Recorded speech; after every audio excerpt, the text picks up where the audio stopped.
Una boda de lujo en Valencia, entre lámparas y música, parecía ser la coronación de un empresario millonario. Sin embargo, todo cambió cuando su exmujer apareció en el salón junto a su hijo adolescente, revelando un secreto silenciado durante 15 años. Los invitados quedaron helados, los fotógrafos captaron cada gesto, y el padre, que se creía intocable, se enfrentó de golpe a la verdad. Lo que siguió fue una lucha entre el orgullo, la enfermedad hereditaria y la posibilidad de redención. Créame, no imaginará el desenlace hasta que avancemos juntos en esta historia. Cuéntenos desde dónde nos escucha y a qué hora nos acompaña. Deje su comentario, nos encantará saberlo.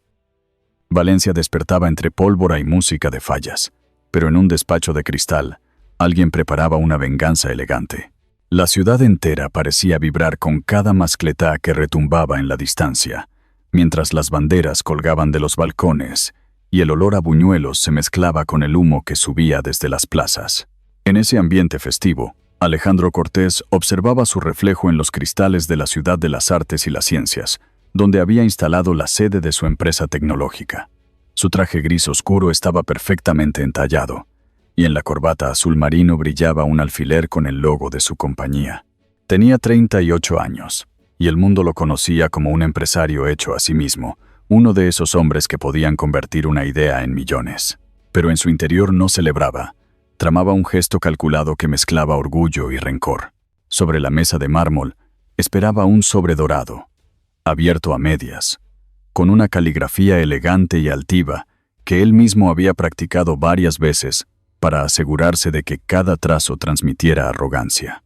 La invitación a su boda con Isabel Muñoz no era solo un gesto social, era una pieza clave en su plan. Alejandro deseaba que Clara Beltrán, la mujer que lo había dejado 15 años atrás, la recibiera en mano y supiera lo que había perdido. Mientras ajustaba el nudo de la corbata frente al ventanal, se repitió mentalmente la escena que tanto lo satisfacía. Clara entrando en el Hotel Las Arenas, rodeada de lujo, viendo todo lo que ya no le pertenecía. En su mente, esa imagen era una victoria definitiva. La puerta del despacho se abrió con un ligero chirrido y apareció Javier Morales, su asistente de confianza. Llevaba casi una década trabajando a su lado. Conocía sus rutinas y sus silencios. En las manos sostenía el sobre con cuidado, como si llevara un secreto que pesaba más de lo que aparentaba. ¿Está seguro de esto, señor?, preguntó con voz grave, mientras un estallido de pólvora sacudía los ventanales. Alejandro no apartó la mirada de su reflejo. Quiero que ella lo reciba en persona. Quiero que lea cada palabra y entienda lo que perdió. Javier respiró hondo.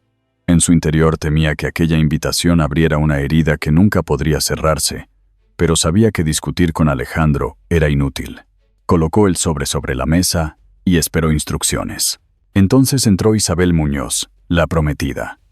Su vestido de seda azul marino resaltaba sus ojos claros y cada gesto parecía medido.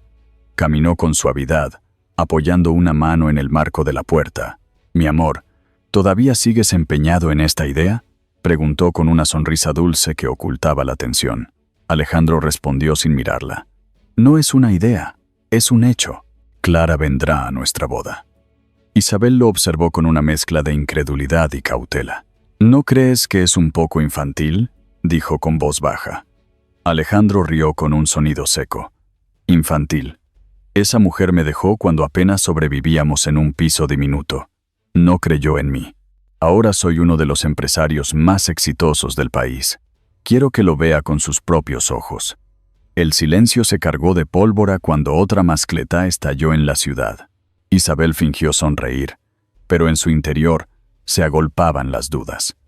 Sabía que arrastrar a la exesposa a la boda podía tener consecuencias imprevisibles, y temía que ese pasado truncara su futuro.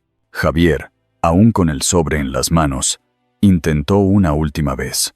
«Señor, las invitaciones se envían mañana. Esta sería la única en salir hoy».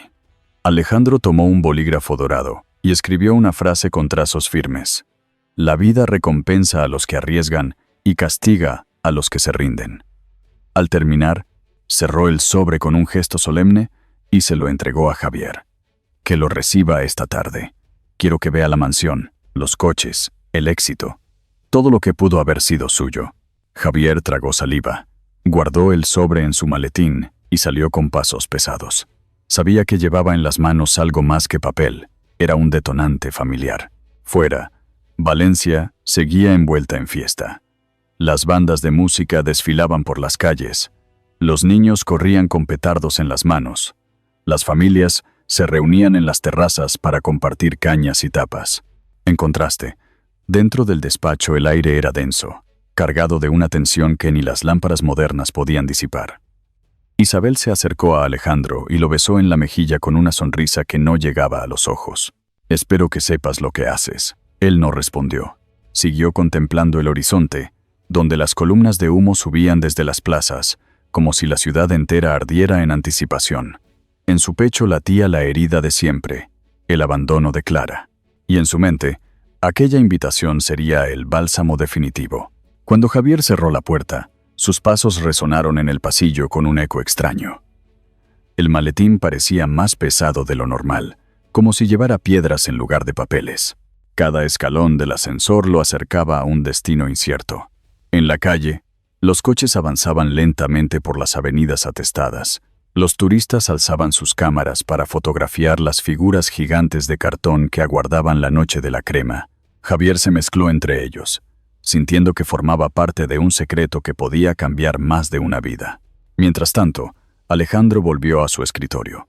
Encendió una lámpara de sobremesa y acarició con la palma abierta la superficie de mármol. Desde el ventanal se veía el Mediterráneo brillando bajo el sol de la tarde, y la brisa marina llegaba con un murmullo lejano. Tenía todo lo que siempre había soñado: dinero, reconocimiento, poder. Pero ninguna de esas conquistas había borrado la voz interior que le recordaba que Clara lo había dejado. Ahora, pensaba, esa voz por fin se callaría. El plan era perfecto, y el escenario estaba listo. La ciudad celebraba sin sospechar que en pocos días, en medio de las fallas, una verdad silenciada durante años irrumpiría en el centro de un salón de bodas. «Quiero que lo reciba hoy mismo, con sus propios ojos», repitió Alejandro en voz baja, mientras el reflejo de los fuegos artificiales iluminaba su mirada endurecida. En el barrio del Carmen, una carta dorada reabría heridas que Clara había intentado enterrar durante 15 años. La tarde caía sobre las calles estrechas donde las fachadas antiguas mostraban balcones con macetas y ropa tendida, y el eco de las mascletas llegaba desde la plaza cercana. El aire olía a pólvora, a churros recién fritos en la esquina, y a café que escapaba de los bares. Dentro de un pequeño estudio, lleno de cámaras antiguas y rollos de películas sin revelar, Clara Beltrán sostenía entre sus manos un sobre brillante que parecía pesar más que todos sus recuerdos juntos. La caligrafía impecable en la portada la hizo dudar. Era inconfundible, arrogante, como si cada trazo buscara herirla. Abrió el sobre con dedos temblorosos y leyó en silencio. Invitación a la boda de Alejandro Cortés e Isabel Muñoz en el Hotel Balneario Las Arenas. Las palabras le provocaron un nudo en la garganta. No era solo una invitación, era un mensaje directo de alguien que seguía buscando demostrar poder. Clara se dejó caer en la silla de madera, sintiendo que el pasado volvía con la misma fuerza que aquel día en que decidió marcharse. Diego entró al estudio con el uniforme escolar arrugado, todavía con la mochila al hombro. Tenía 15 años, el cabello oscuro revuelto y la curiosidad pintada en los ojos. Ajustaba la lente de una cámara digital como si fuera un juguete cuando notó el silencio denso de su madre. «¿Qué tienes en las manos, mamá?», preguntó distraído. Clara tragó saliva antes de responder. «Es una invitación». El muchacho dejó la cámara sobre la mesa y se acercó. «¿De quién?», insistió. Ella lo miró fijamente, con una mezcla de miedo y determinación. «De tu padre». La palabra cayó como un trueno en la habitación. Diego abrió los ojos, primero sorprendido, después lleno de rabia contenida. ¿Mi padre? ¿El mismo que nunca apareció? ¿El mismo que ni siquiera sé cómo se llama de verdad? Clara respiró hondo. Sabía que había llegado la conversación que había postergado durante años. Se llama Alejandro Cortés y va a casarse. Diego apretó los labios, intentando procesar lo que escuchaba. Caminó por el estudio como una fiera enjaulada. Y ahora me entero, Así, de repente, de su mochila sacó un sobre arrugado y lo dejó sobre la mesa. Ya que hablamos de padres, hoy me dieron esto en el hospital. Son los resultados de mis pruebas médicas. Clara lo abrió con manos trémulas. El diagnóstico era claro: condición cardíaca hereditaria, la misma que Alejandro había sufrido en su juventud. Su rostro palideció.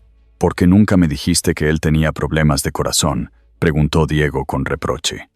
Clara se sentó pesadamente, incapaz de sostener su mirada. Porque pensé que no los habías heredado. No quise que crecieras con ese miedo. El adolescente cerró los puños. Genial, otro regalo de un padre que ni siquiera me conoce. Clara lo observó con el corazón encogido. El parecido con Alejandro era innegable. El mismo cabello oscuro, los mismos ojos intensos, los mismos gestos de frustración. Sabía que ya no podía seguir ocultando la verdad. Tal vez sea hora de que él lo sepa, susurró. Diego levantó la vista incrédulo. ¿Qué? ¿Quieres ir a su boda? Ella asintió lentamente. Quiero que sepa que tiene un hijo. Siempre tuve miedo de su reacción, pero ya no puedo esperar más. Eres su primogénito, y él tiene los recursos para ayudarte. Diego negó con la cabeza. No necesito su dinero. No se trata solo de dinero, insistió Clara. Es por tu salud, por tu derecho a conocer tu historia completa. El teléfono interrumpió la conversación. Era Lucía Ferrer, su amiga de toda la vida y médica. Confirmaba una cita con el cardiólogo para la semana siguiente. Clara contestó en voz baja, agradecida de tener a alguien que la acompañara en ese momento incierto. Después de colgar, se acercó a su hijo y lo abrazó. Vamos a ir a esa boda, Diego. No por venganza, no por su dinero, sino porque es hora de que la verdad salga a la luz. El adolescente se quedó en silencio, procesando la idea.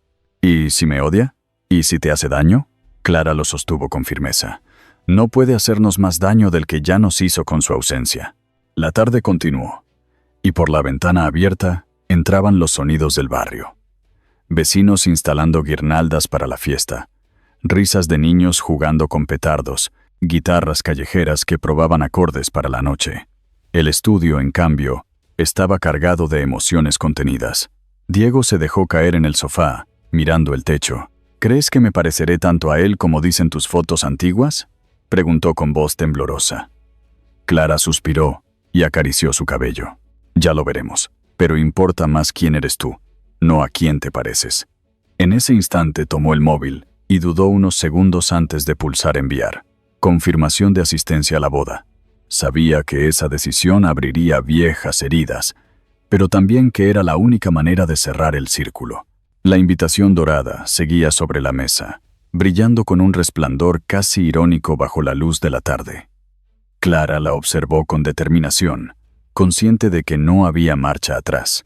Con lágrimas contenidas, dijo en voz baja: ha llegado la hora de que él lo sepa. El hotel balneario Las Arenas brillaba de lujo, mientras en el Carmen, un adolescente ajustaba su corbata frente a un espejo antiguo. Afuera, la brisa del Mediterráneo hacía ondear las palmeras que rodeaban el hotel.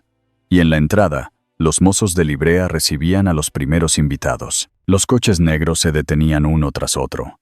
Bajaban señoras con vestidos de seda, caballeros con trajes impecables y jóvenes con sonrisas estudiadas. Dentro, el salón estaba preparado con flores blancas, copas alineadas en mesas de manteles impecables y un cuarteto de cuerdas que probaba melodías suaves. Todo parecía indicar que aquella sería la boda del año, pero bajo la superficie latía un secreto que estaba a punto de estallar. En contraste, en un piso modesto del barrio del Carmen, Clara Beltrán ayudaba a su hijo a vestirse. Diego, con apenas 15 años, se miraba en el espejo con nerviosismo, movía las manos inquietas y suspiraba como si llevar corbata fuera una condena. Clara lo observaba con paciencia y ternura. Tranquilo, hijo, no necesitas impresionar a nadie, solo tienes que ser tú mismo. Diego bufó y se ajustó la chaqueta. Pero parece que voy a un juicio, mamá, no a una fiesta. Ella sonrió con tristeza, consciente de que en cierto modo él tenía razón. Aquella boda no era una celebración para ellos, sino un escenario donde la verdad saldría a la luz. En el hotel, Alejandro Cortés caminaba entre los organizadores con paso firme. Revisaba cada detalle con una mezcla de control y vanidad. Señalaba la disposición de las mesas, probaba el vino, ajustaba con sus propias manos los lazos de las sillas. A su lado, Isabel Muñoz trataba de mantener la calma, aunque sus ojos denotaban preocupación. Mientras sonreía a los invitados, en su interior luchaba con un secreto que la atormentaba. Sabía desde hacía tiempo que Diego existía, y había guardado silencio por conveniencia. En la suite del hotel, cerró la puerta tras de sí, apoyó la espalda contra la pared y murmuró en voz baja: «Si esto sale a la luz, lo perderé todo». Luego respiró hondo, retocó el maquillaje y regresó al vestíbulo fingiendo seguridad. En el estudio del Carmen, Clara sacó una pequeña caja de madera. Dentro guardaba unos gemelos de plata que habían pertenecido a su padre. Los colocó en las mangas de la camisa de Diego y sonrió. «Estos te traerán suerte». El muchacho los miró con un brillo en los ojos, orgulloso de llevar algo que conectaba con su historia familiar. Luego tomó aire y dijo: «No me importa que él sea rico, mamá. Solo quiero que me mire a los ojos y me reconozca». Clara lo abrazó, conteniendo las lágrimas.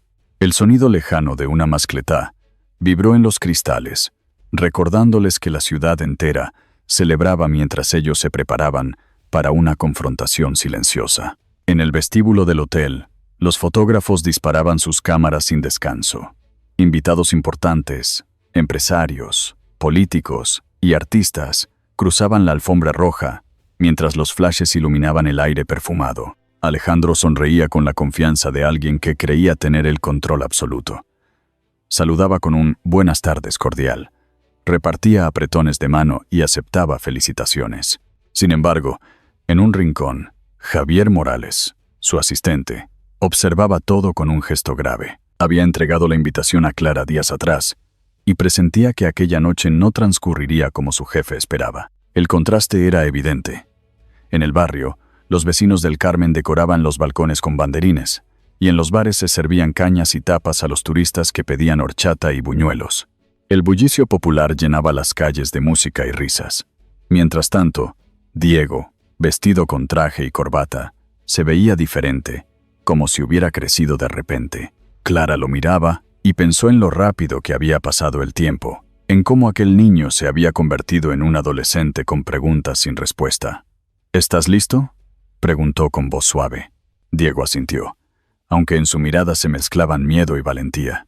Isabel, en su suite, abrió un cajón y sacó un documento que había escondido. Pruebas médicas que confirmaban la condición hereditaria de Alejandro y que podían afectar a su futuro hijo. Se sentó en la cama, acarició las hojas y susurró: «No puedo permitir que todo se derrumbe». Guardó el sobre en su bolso y se miró al espejo. La imagen que le devolvía el reflejo era la de una mujer hermosa y ambiciosa, pero con el corazón atrapado en una telaraña de mentiras. Sabía que si Clara aparecía, nada volvería a ser igual. Cuando el sol comenzó a descender, el salón del hotel se iluminó con lámparas doradas y candelabros. Los invitados se acomodaban en sus asientos, las copas de vino tintineaban y la música del cuarteto llenaba el aire. Alejandro subió al estrado para dar la bienvenida. Su voz resonó firme y segura. En ese mismo instante, en el barrio del Carmen, Clara y Diego salían del piso. Ella llevaba un vestido sencillo, azul marino, y él caminaba con paso decidido, aunque cada paso parecía un reto. El eco de los fuegos artificiales acompañaba su camino. Valencia ardía de fiesta, pero para ellos era la noche de la verdad. Isabel, a solas de nuevo por unos segundos, apoyó las manos en el tocador, respiró hondo y miró su reflejo. «Si esto sale a la luz, lo perderé todo», repitió en un murmullo. Afuera, la música seguía, los invitados reían, y Alejandro sonreía convencido de que tenía el control. En algún punto de la ciudad, Clara confirmaba su asistencia a través de un mensaje en el móvil. Alejandro recibió la notificación y esbozó una sonrisa satisfecha, convencido de que su plan se desarrollaba exactamente como lo había imaginado. Entre lámparas de cristal y murmullos de invitados, el lujo de la boda se mezcla con un secreto a punto de estallar. El vestíbulo del Hotel Balneario Las Arenas reluce con mármoles pulidos y centros de mesa de lirios frescos. El cuarteto de cuerdas afina en un rincón, Las notas flotan como un rastro de seda en el aire perfumado. Camareros con guantes blancos pasan bandejas de cava y pequeños bocados de mar, mientras un murmullo de nombres importantes circula de corrillo en corrillo. Afuera, la brisa del Mediterráneo mueve las palmeras, y desde la ciudad llega, amortiguado, el eco de la mascletá de la tarde. Valencia celebra su fiesta, pero en el interior del hotel, la tensión late en una clave más íntima.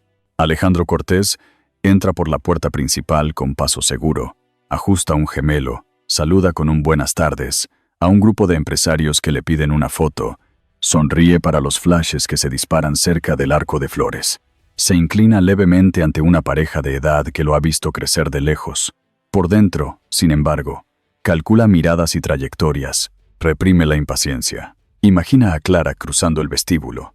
Imagina a todos mirando. Imagina su triunfo privado convertido en espectáculo. Isabel Muñoz desciende la escalera. El satén de su vestido recoge la luz dorada de las lámparas. Sostiene el ramo con firmeza. Sonríe a las amigas de su madre. Escucha halagos, pero sus ojos delatan la inquietud.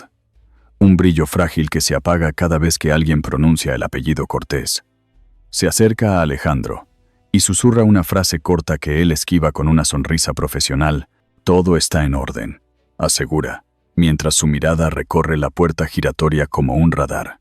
En otro extremo del vestíbulo, Javier Morales observa con discreción. Los pulgares enganchados en el cinturón, el móvil en modo vibración. Recuerda el peso del sobredorado cuando lo dejó días atrás en el buzón de Clara. Recuerda la sensación de llevar un detonador en el maletín.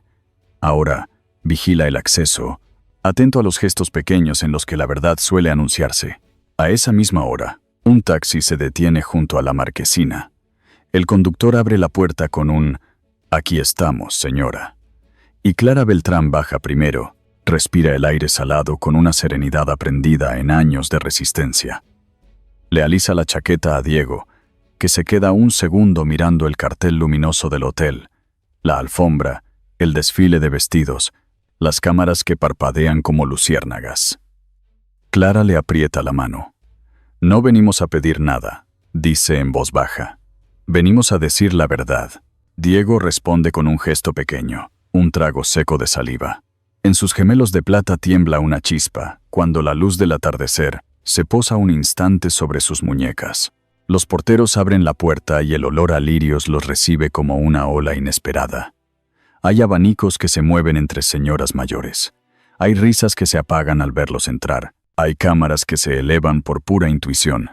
El cuarteto detiene la escala y enlaza una melodía suave, como si la música supiera cubrir con terciopelo lo que está a punto de quedar desnudo. Alejandro gira, primero con indiferencia, después con el estupor que no aprende a fingirse.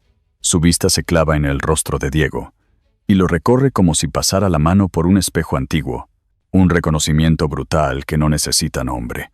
La mandíbula se tensa, el gesto se endurece, la sangre le golpea las sienes con el ritmo desordenado de un tambor lejano. Isabel percibe el cambio y siente un filo frío en el estómago.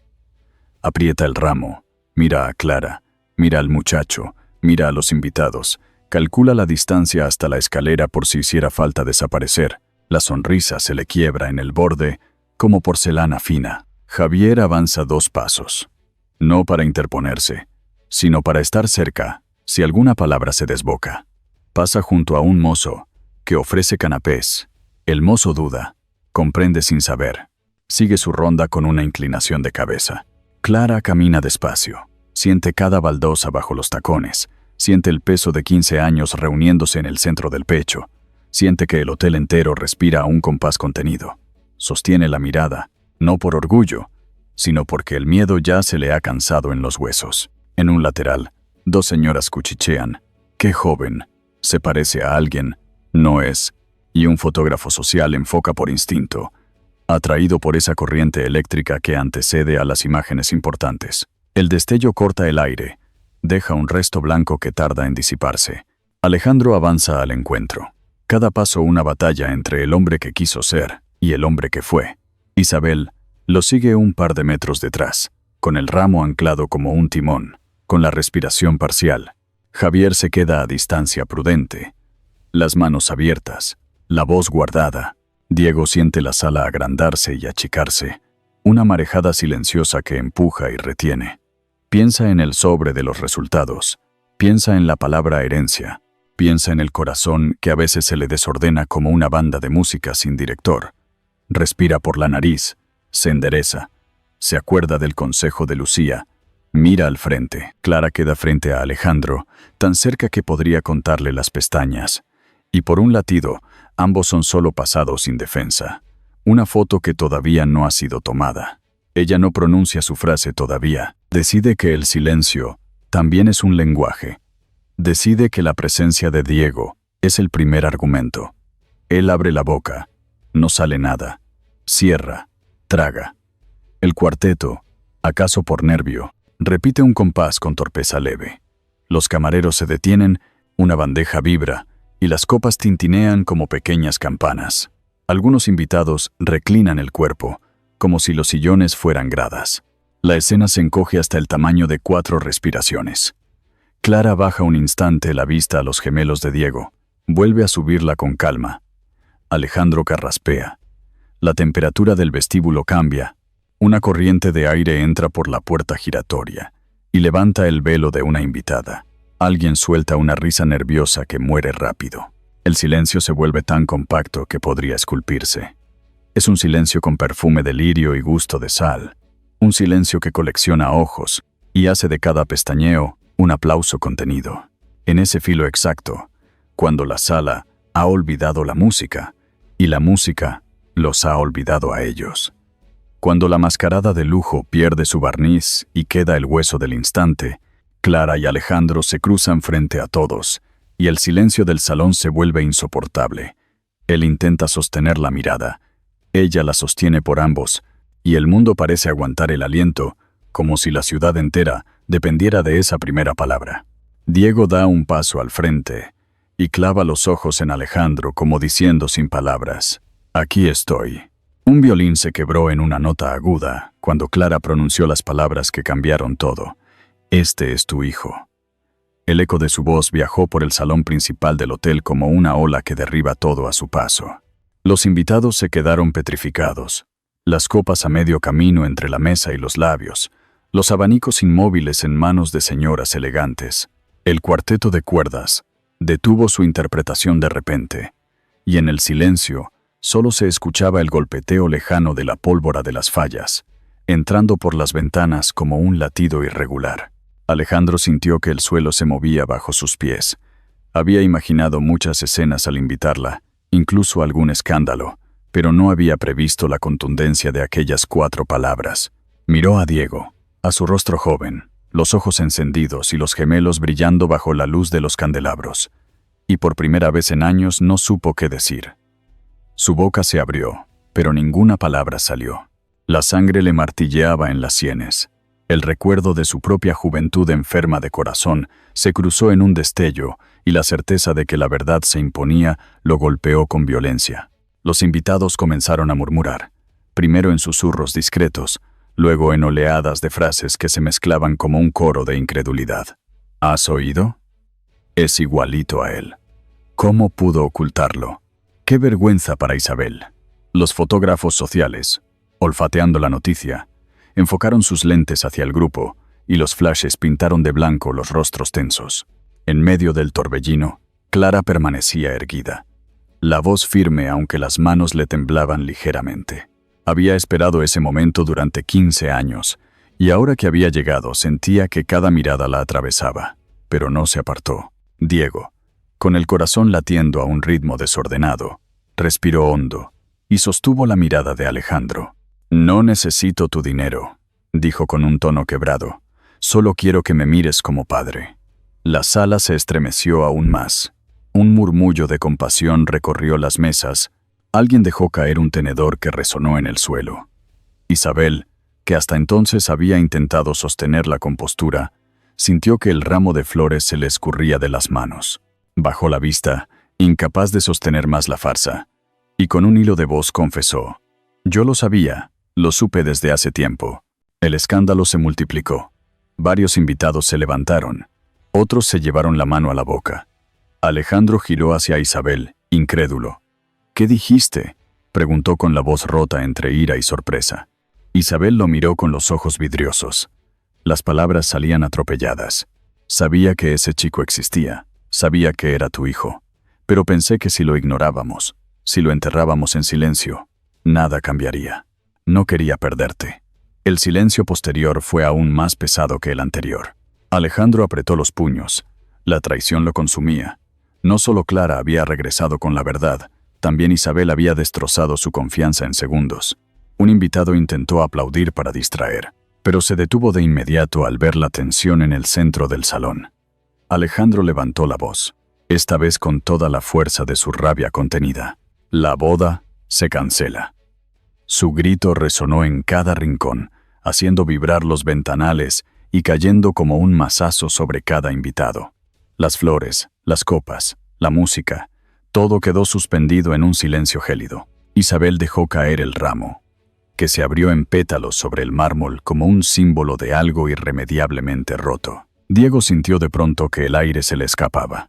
Su respiración se volvió agitada, las luces le parecían demasiado brillantes, y un mareo comenzó a apoderarse de su cuerpo. Clara, que lo tenía cerca, lo sostuvo del brazo, alarmada. «Diego, ¿estás bien?», preguntó, pero él apenas pudo responder con un gesto. Un sudor frío le perlaba la frente, su rostro se tornó pálido. Los murmullos de los invitados se convirtieron en gritos de alarma. «¡Un médico! ¡Rápido!», clamó alguien desde una mesa.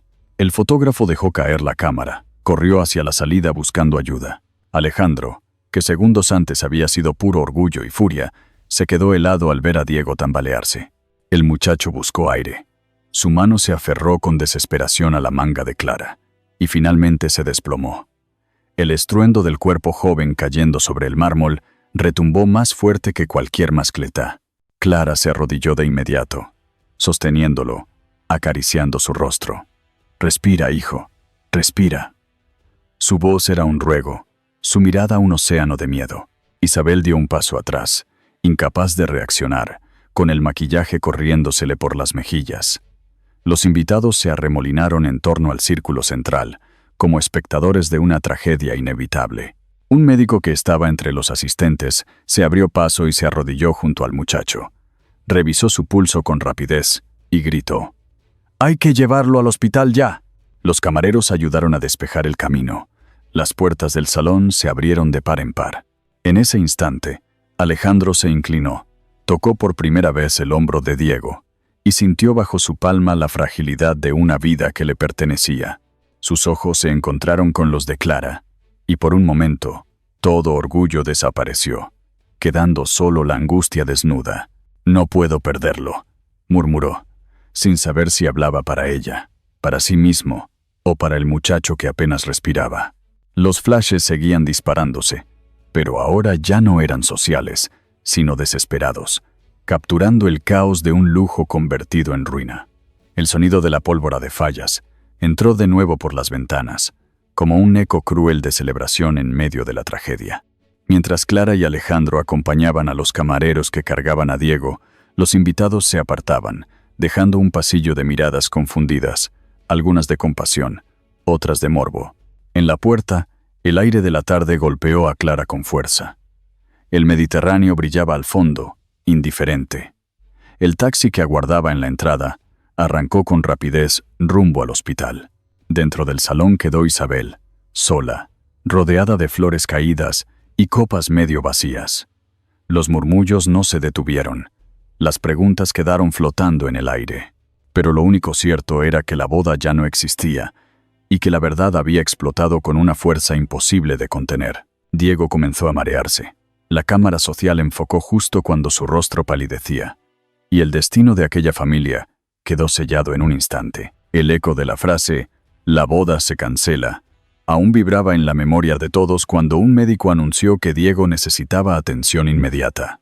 Los camareros despejaron el pasillo entre mesas y flores derramadas, mientras los invitados, aún aturdidos por el escándalo, se apartaban dejando un silencio de iglesia roto, solo por el jadeo irregular del muchacho.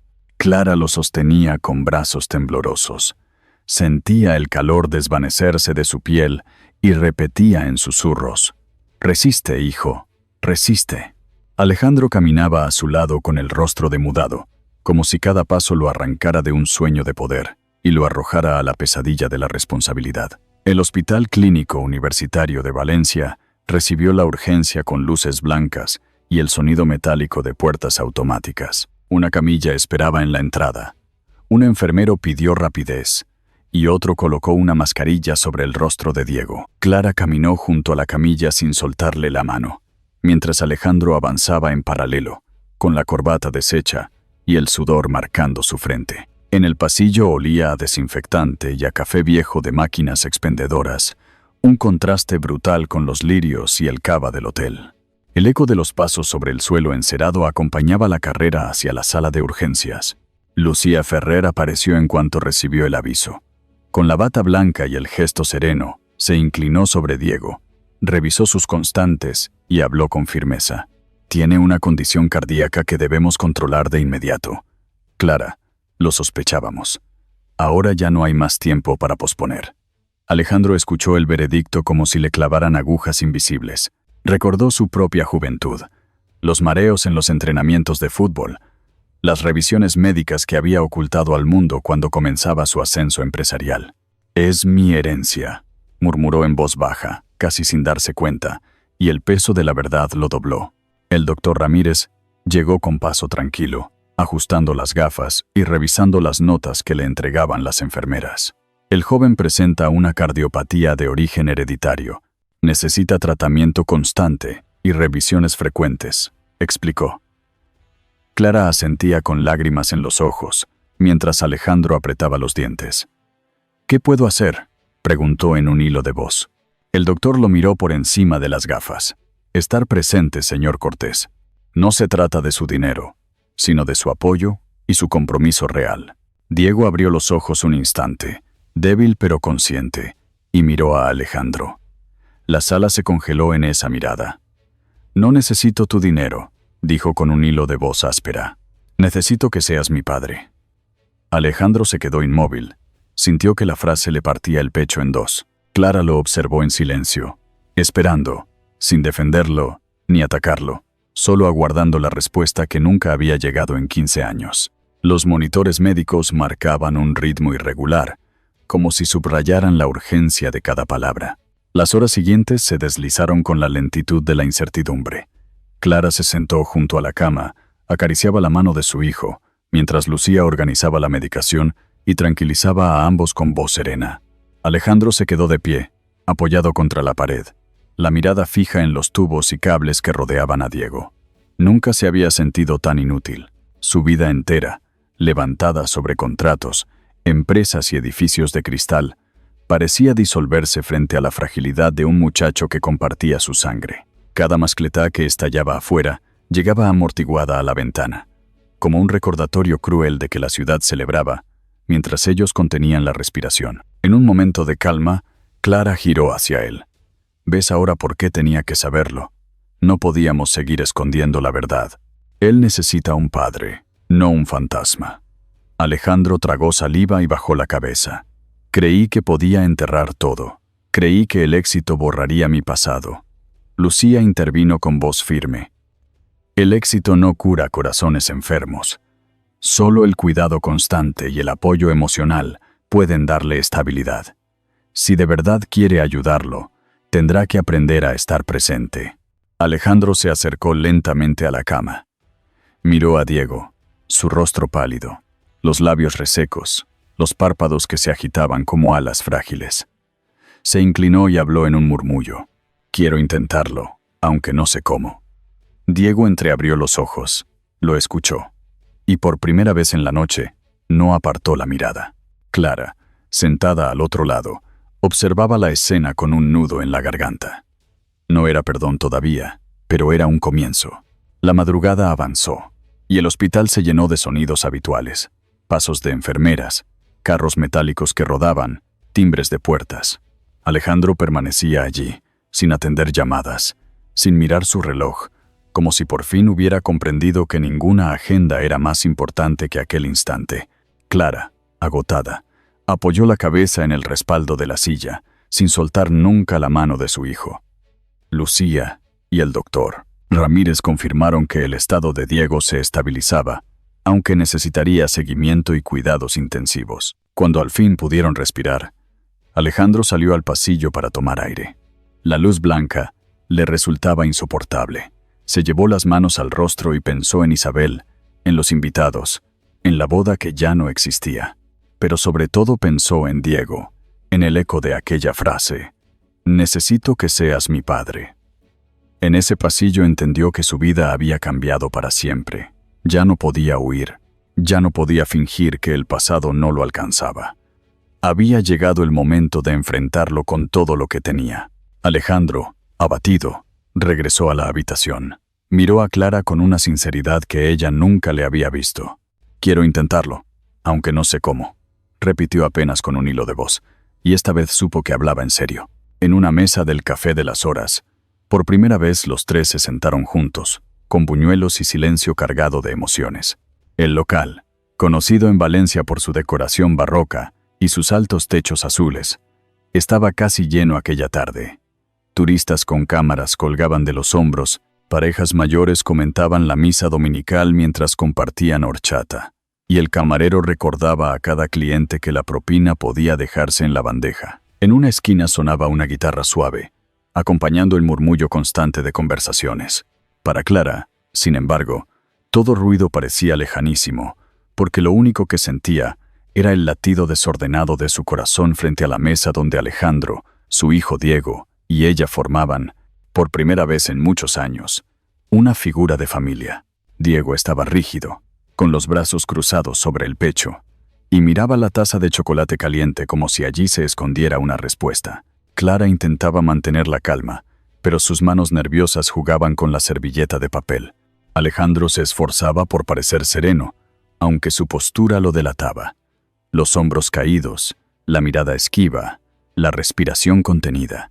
El camarero dejó los buñuelos recién hechos en el centro de la mesa, espolvoreados con azúcar, y con un «que aprovechen», desapareció rápido, intuyendo la tensión en el aire. Clara decidió hablar primero. «Gracias por venir», dijo sin rodeos. Alejandro la miró un segundo y luego bajó los ojos hacia el plato. «No podía no hacerlo», respondió. Diego levantó la vista. La rabia brillaba en sus ojos adolescentes.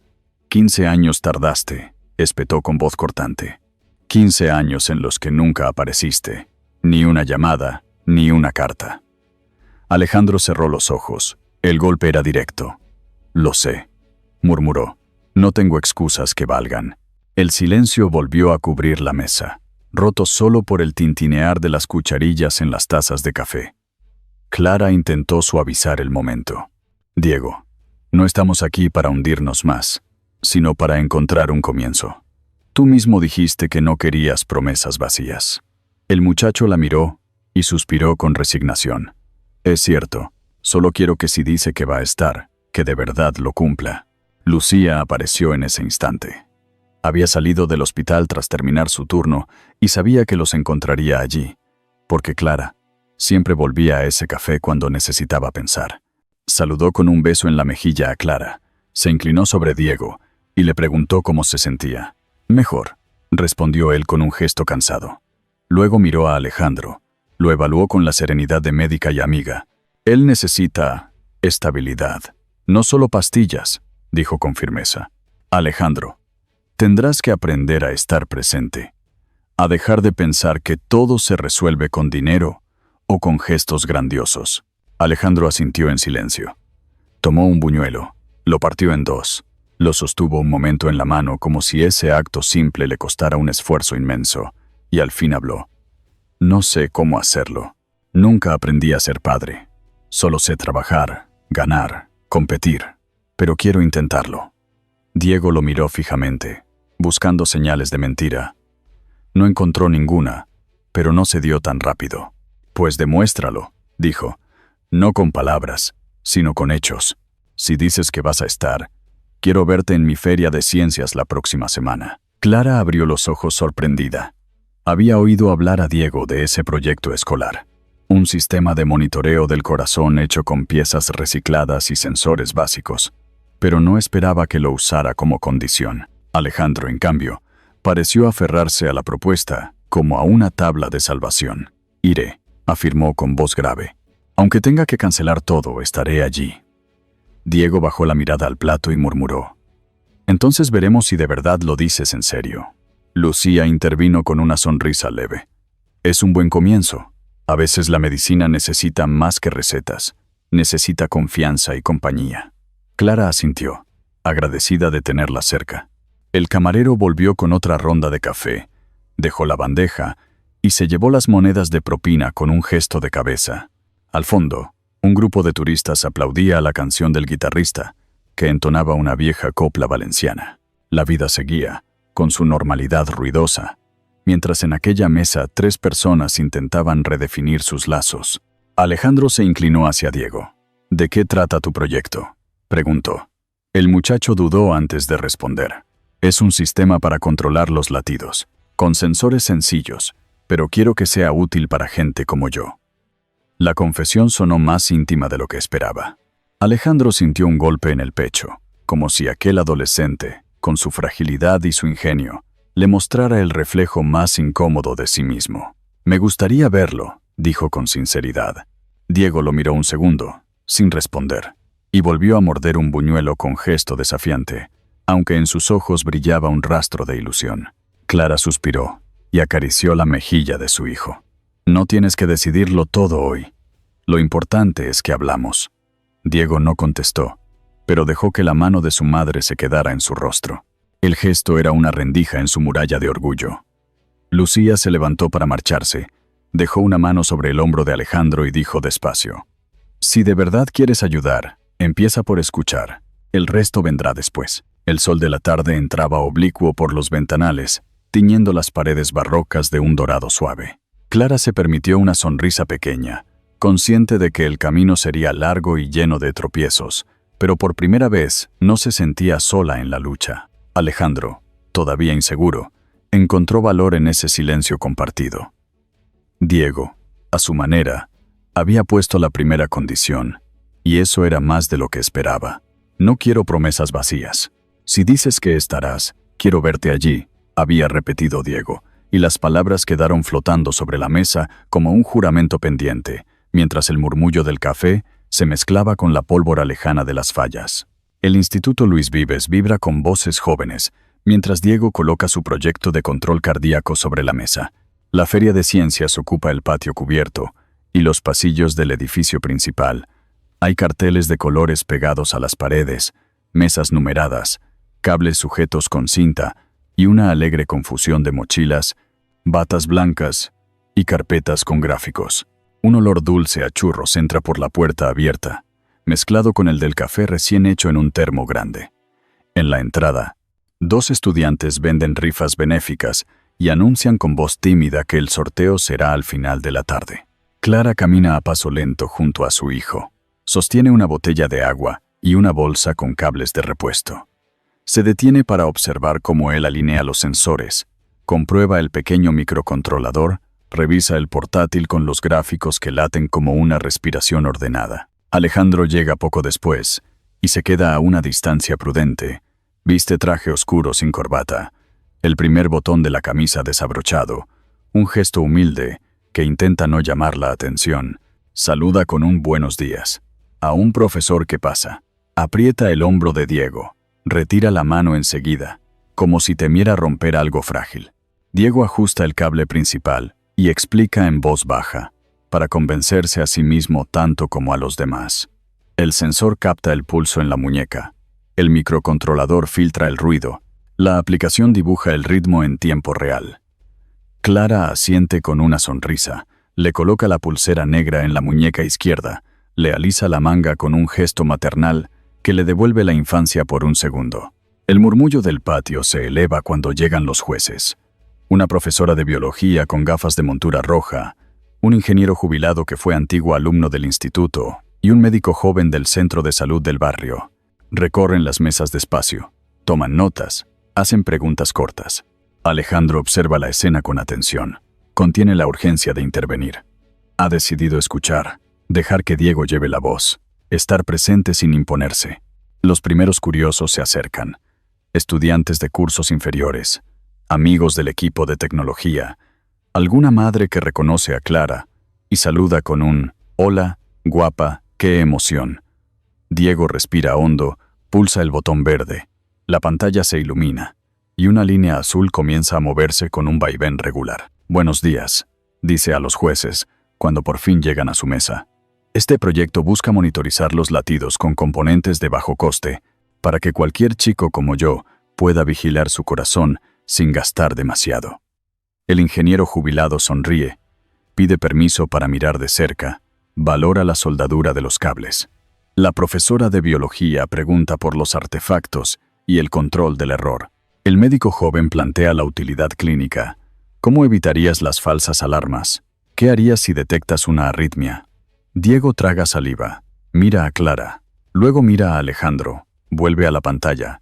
La aplicación tiene 3 niveles de alerta, según desviación de la línea base. No es diagnóstico, solo aviso. Lo útil es enseñar al usuario a registrar síntomas, estrés, horas de sueño, para que el médico tenga contexto. Los jueces anotan satisfechos. La profesora sugiere añadir un manual sencillo con dibujos. El ingeniero propone alojar el código en un repositorio abierto. El médico reconoce con firmeza el valor educativo del proyecto. Alejandro da un paso al frente cuando le invitan a hablar. Mantiene la voz serena. No soy científico, pero soy padre. Y como padre agradezco que un sistema así le recuerde a mi hijo que no está solo con su latido. No dice nada más. Evita pronunciar grandes frases. Su presencia deja una sombra de abrigo sin invadir. Algunos asistentes voltean al escucharlo, advierten el apellido Cortés y murmuran. Pero la feria, con su energía juvenil, decide seguir adelante. Clara respira más tranquila cuando ve a Diego responder a otra ronda de preguntas. Le ofrece agua, limpia con cariño la superficie de la mesa, le coloca una pegatina con el número del proyecto para que el jurado no lo olvide. A media mañana, un grupo mayor se reúne en torno a la demostración. Diego conecta un segundo sensor a un voluntario, un compañero risueño que levanta la mano sin dudar. La pantalla divide el gráfico en 2. Muestra 2 ritmos distintos, uno acelerado por los nervios, otro estable. Aquí se ve la diferencia, explica el muchacho. Y si el sistema detecta picos inusuales, envía un aviso sonoro y registra el evento con hora y actividad. Un profesor de física le pide que agite el brazo. Diego lo hace. La línea se llena de ruido y enseguida el algoritmo lo filtra. Los presentes aplauden en pequeño. Alejandro, con los dedos entrelazados, mejora la postura. Clara se seca una lágrima furtiva que no llega a caer. «Muy bien, hijo», susurra, apenas audible. El médico joven vuelve para una evaluación más larga. Pide a Diego que describa las limitaciones del proyecto. No reemplaza a ningún profesional, no pretende diagnosticar, solo acompañar, responde con seriedad. Y sobre todo, busca que chicos como yo se sientan capaces de comprender su propio cuerpo, que no tengan miedo. El juez asiente con respeto, anota una frase subrayada. Alejandro aprieta los labios. Siente que esa declaración de intenciones le enciende por dentro una luz desconocida. No puede comprarla, no puede controlarla, solo puede cuidar que no se apague. Cuando anuncian la demostración pública, el patio se organiza alrededor de una mesa central para que varios proyectos seleccionados muestren su funcionamiento en directo. El de Diego es uno de ellos. Le tiembla un poco la mano, pero ajusta con precisión el sensor. La pantalla, proyectada en una pared blanca, se llena de la línea azul que late con serenidad. Voy a caminar unos pasos y luego a subir y bajar escalones, explica, para que se vea la alteración y la recuperación. Lo hace. La línea sube, se acelera, vuelve a su base. El algoritmo superpone un color gris donde hay ruido y luego lo limpia. Un murmullo de aprobación corre entre el público. Clara sujeta el bolso con fuerza, contiene la respiración. Alejandro mira el gráfico como si fuera un horizonte marino que por fin aprende a leer. A continuación, Diego propone algo más arriesgado. Quiero mostrar cómo el estrés social altera el ritmo. Pide a los presentes que aplaudan fuerte durante 5 segundos. Los estudiantes se entusiasman. Algunas madres dudan, pero acompañan. El patio vibra con palmas y risas. La línea azul trepa, marca picos. El aviso sonoro suena breve, y la aplicación registra el evento, con la etiqueta estímulo externo. Diego explica que un marcador así puede ayudar a contar al médico qué pasaba en el entorno cuando se aceleró el corazón para comprender mejor el cuadro.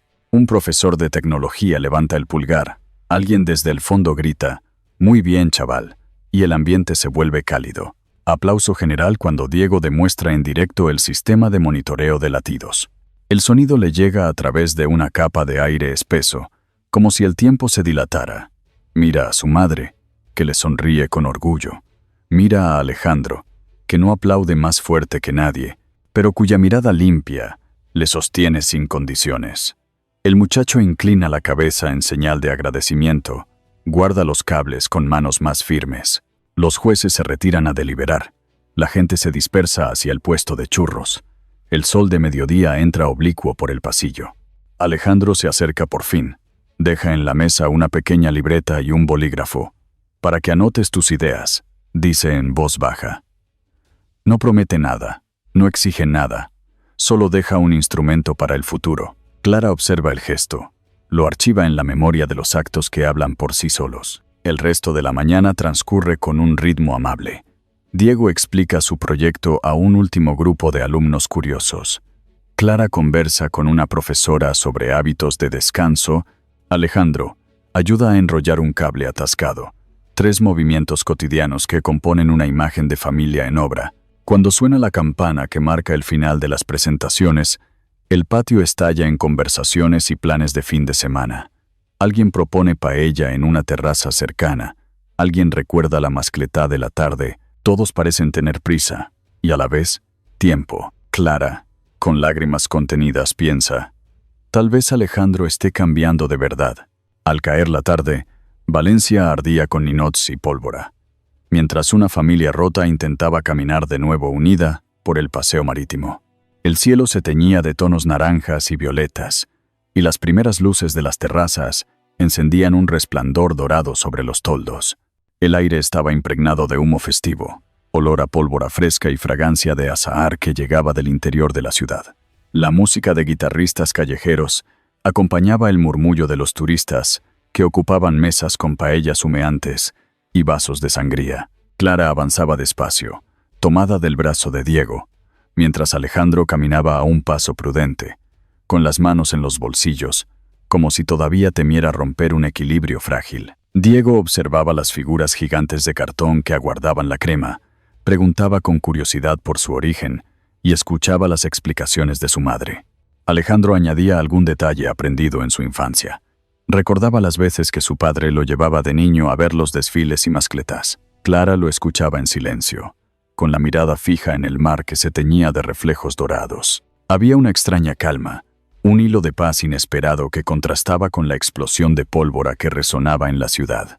Se sentaron en una terraza cerca de la arena. El camarero los saludó con un «buenas tardes» cortés, y les recomendó fideuá con marisco, además de unas cañas frías. Clara aceptó con una sonrisa agradecida. Diego pidió refresco de limón, y Alejandro levantó la mano para añadir una ración de clóchinas al vapor. El ambiente de la terraza estaba cargado de conversaciones cruzadas, familias que salían de misa dominical, grupos de jóvenes que contaban chistes, parejas mayores que recordaban fiestas pasadas. El bullicio envolvía a los tres en una atmósfera de normalidad que hasta ese momento parecía lejana. Durante la comida, Diego habló con entusiasmo de su proyecto en la feria.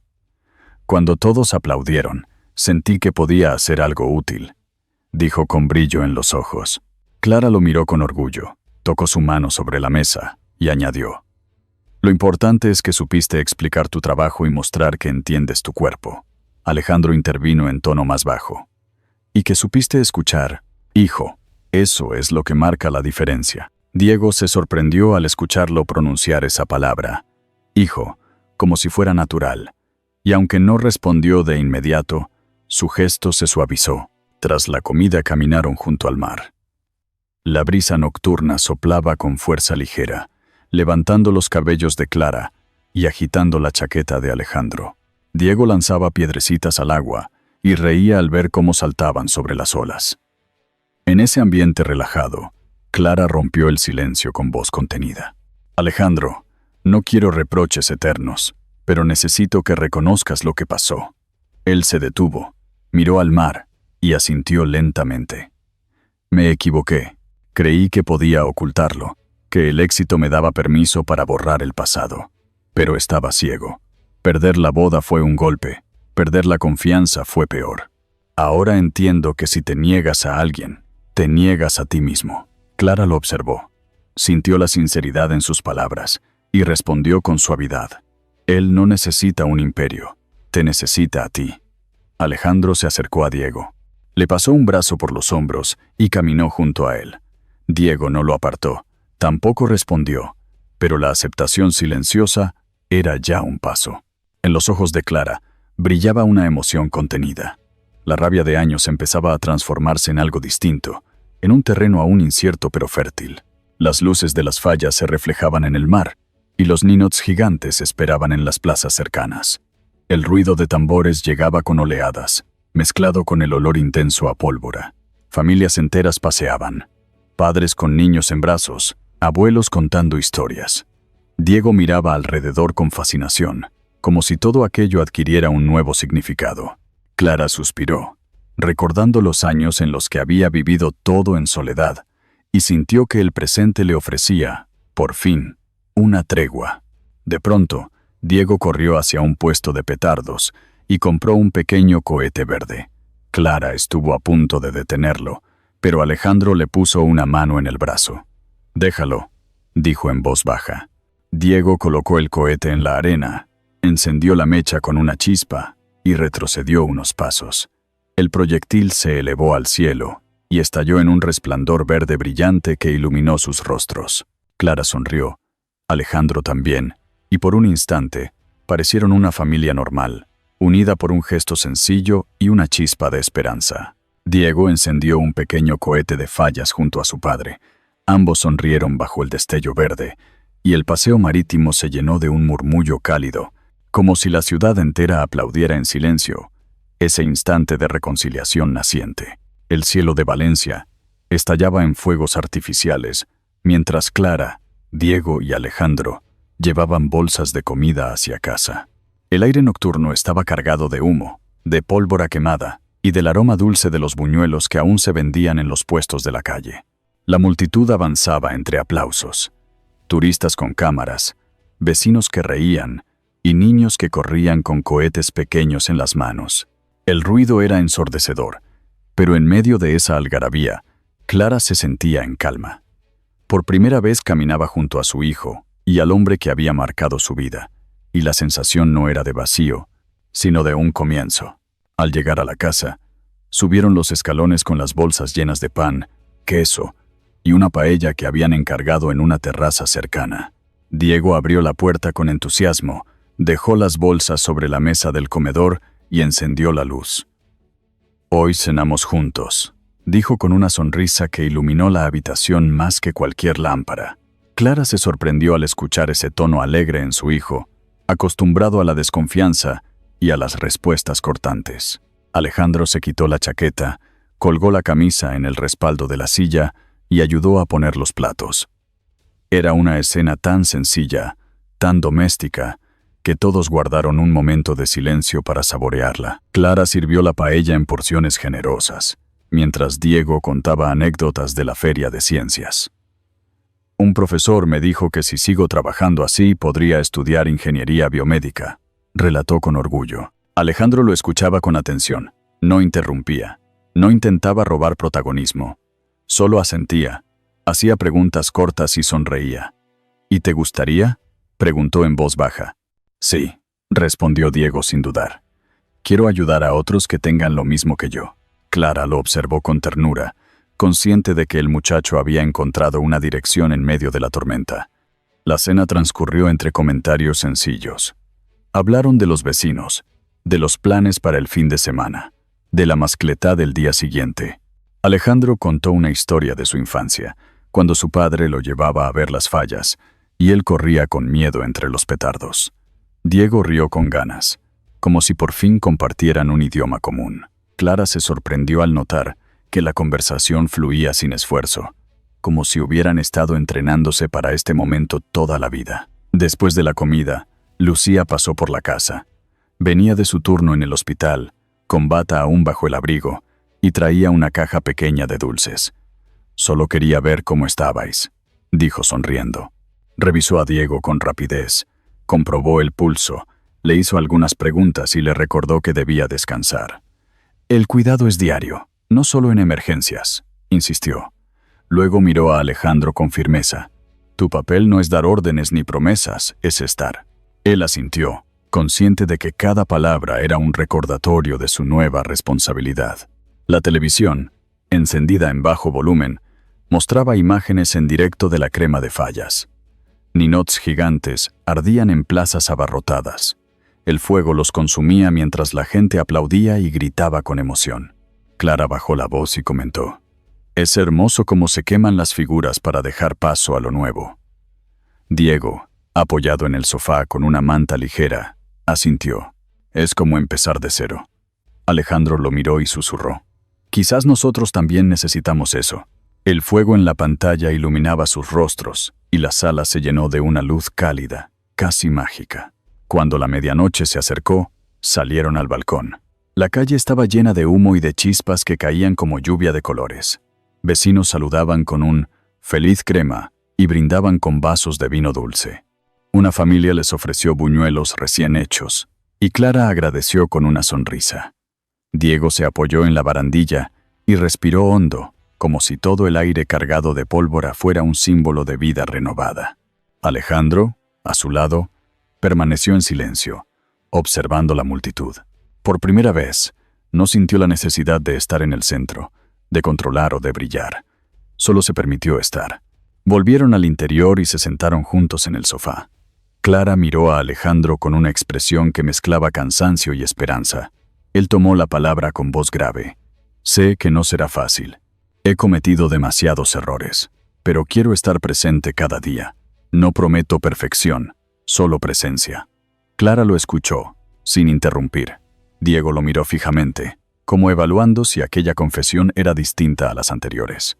Después de un silencio largo, inclinó la cabeza en un gesto de aceptación tímida. Clara se acomodó en el sofá, acarició la mano de su hijo y respondió con voz baja: «Quizás no tengamos un final perfecto, pero sí un nuevo comienzo». El murmullo de la televisión, el estallido de pólvora en la calle y el calor del hogar se mezclaron en una misma melodía. Afuera, las fallas ardían en llamas que consumían el pasado. Dentro, 3 personas se miraban con un reconocimiento nuevo, conscientes de que la familia, aunque rota y reconstruida, podía renacer como las figuras que ardían en la ciudad. El humo entraba por la ventana abierta. Las luces de colores iluminaban las paredes, y Clara pensó que nunca había visto un símbolo tan claro. Como los ninots que arden, también las familias pueden renacer de sus cenizas. En el resplandor de la última noche de Fallas, cuando las figuras ardían y las llamas pintaban de rojo las fachadas, quedó suspendida en el aire una sensación de paz que no venía del ruido ni de la pólvora, sino de la reconciliación silenciosa entre 3 personas. Después de tantos años de distancia y de secretos, de heridas calladas y de silencios pesados, habían logrado sentarse en la misma mesa, compartir pan y conversación, reconocerse en la fragilidad y también en la fuerza compartida. No hubo discursos grandilocuentes, ni gestos espectaculares. Solo la sencillez de un padre que, por fin, se atrevía a mirar a los ojos a su hijo, y de una madre que, cansada pero serena, comprendía que la vida le ofrecía un nuevo comienzo. La enseñanza que deja esta historia no es de perfección ni de finales impecables, sino de humildad y perseverancia. En la vejez, mirando hacia atrás, sabemos que no existen familias sin grietas, ni biografías sin tropiezos, pero sí existe la posibilidad de sanar con un gesto diario, con una presencia constante, con la palabra que llega a tiempo. El amor no borra el pasado, pero lo ilumina de manera distinta, como la llama que consume los ninots en la plaza, y al mismo tiempo anuncia la primavera. Igual que una lámpara encendida en la ventana guía a quien regresa a casa en medio de la oscuridad, también un acto sencillo de ternura puede orientarnos en los momentos más inciertos de nuestra vida. Quizás este relato le invite a usted, que lo escucha con calma, a recordar su propia mesa, las conversaciones interrumpidas, los abrazos que todavía pueden darse. Haga una pausa. Contemple los rostros que forman parte de su historia y valore el regalo silencioso de tenerlos cerca. Si esta historia ha tocado su corazón, compártala con quienes aprecia, porque al narrar juntos encontramos consuelo y comunidad. Y como las cenizas de las fallas que fertilizan la tierra, también cada recuerdo compartido puede ser semilla de esperanza para los que vendrán.